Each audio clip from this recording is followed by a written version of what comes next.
Rico, why don't you go ahead and play that clip? Pritchett's, he's got to continue to figure things out. He's got all the talent. He just has to figure out, what's expected from him all the time. And so I know he's working at that. Some guys are pouring into him. So, we still have 2 weeks left or 10 days left or whatever. I don't even know. We have a countdown clock out there. I don't know what the countdown is. But we still have, in my mind, I look at it like 2 weeks left. So we still have another week of – today was the end of camp, but we have, preseason next week. And so those races are not even close to being done.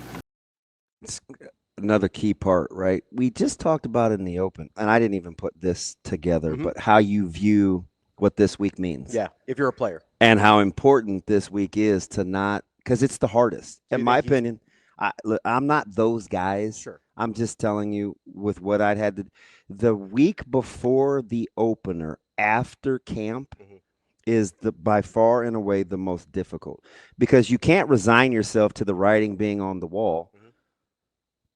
But you also have to understand you're up against it with opportunities, too. Yeah, you're just running out of days. So the fact that he made the declaration long way from being over. 10 days far. I look at it as 2 weeks. Who was that for? That was for Elijah. Yeah, it wasn't for us. No.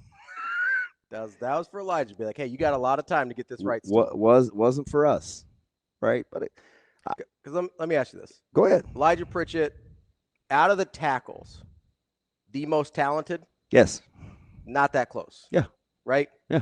By far the most talented tackle on the roster. Yeah. I think that's easy to say, no questions asked, right?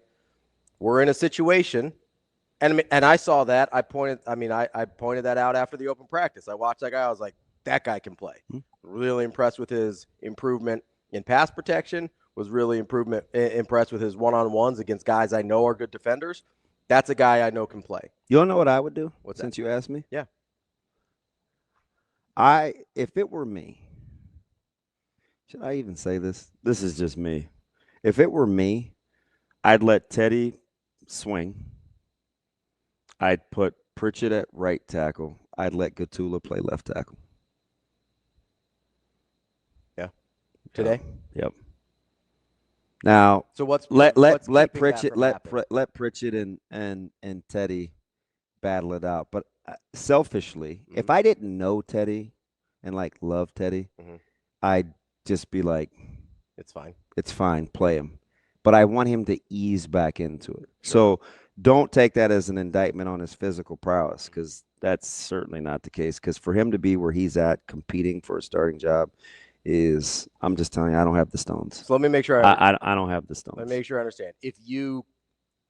This is going to sound bad. If you cared less about him as a person, you'd be more aggressive with just throwing him in there. Yep. Okay. Because I thought you were going to go the other way. Because you're not just rooting for him because you like him. You're trying to protect him because you like him. Correct. Okay. So it would be that's easy. An important distinction. Yeah. Yeah. If you want the real objectivity of it. That's why what I'm saying is kind of hard. Hey, right now, just put him in there. Right. Yeah. But you want to ease him in to make sure he's physically okay. Because do you know who I think is better than the free world gives him credit for? Teddy Prochazka? Gottula. See, Gottula's the guy I just was assumed was going to start. I saw him last year. I don't know why we're reluctant, but I'm not. But I think you're right. I think I don't know why we're reluctant to say it. But he was pretty good last year, and he wasn't ready. So I used to always say this, and I think people thought I was using it as an indictment, but it wasn't. I said Nebraska got away with. And I know exactly how I worded it. And so I'll own the fact if got away with it implies implies negative connotation. But Nebraska got away with playing Gottula a year early. Yeah. I think they would tell you. And he wasn't the reason for the treason. So if you got away with that, that's kind of have faith not only in Donnie, but Gottula too. If he was able to make it work last year when he definitely wasn't ready. That's what I would do. Then that's who I thought, my assumption going into this year. Then you can ease Teddy into it. It was gonna be Pritchett and Gottula, one way or the other. Right? Now that's hard. And that's coming from somebody that likes Canuck too, because I think I was the first one to say it. Yeah. When he was before he was getting reps with the first team. Canuck's usually the guy I forget about. Yeah, he's gonna lay it on the line too. Not a fake tough guy. Yeah. Not a fake tough guy. I look at it and I go, okay, those are my two guys. That way I don't – and honestly, this is as somebody that doesn't know Teddy, so I don't really have a any vested emotional interest there. Teddy. Oh, Teddy P. Yeah. I think Pendergrass. I sit there and Turn I go, out the lights. I don't want to light a candle. And this isn't even his fault.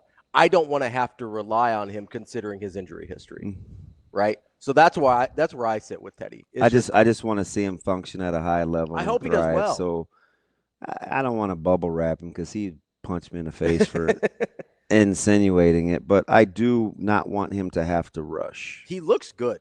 He looks amazing physically. Like he looks really good. He was probably carrying too much weight before. He looks amazing. But like and credit to Gottula's offseason work, man. He couldn't use that arm for so long. Yeah. He looked little in the spring to me. Yeah. Did not look like a Big Ten tackle. Yeah. And it's not his fault. He just couldn't work out. Surgery, right? And there's something about his personality, too. It's very unassuming. Mm-hmm. So he could come across as kind of schoolboyish. He's pretty good. Yeah. He's pretty good. I mean, so shout out the talent evaluations of Gottula and Andrew Rogers.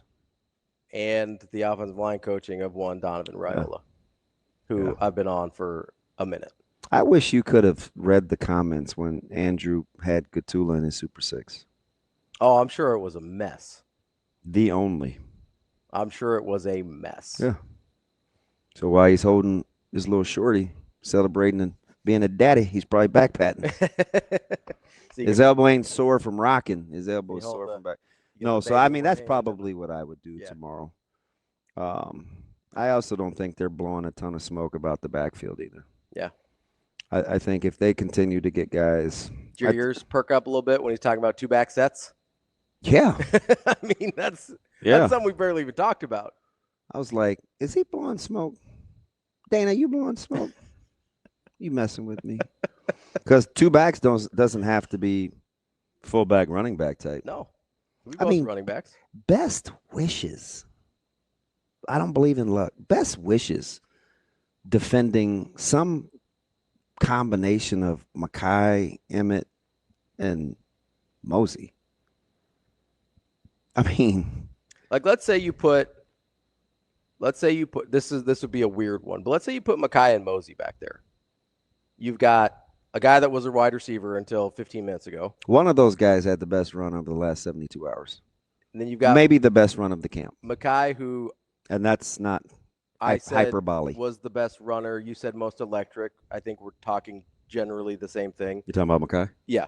And then you got Mosey, who I think is really good, was a wide receiver. And I wish he would have answered my call this morning, man. You think he was busy?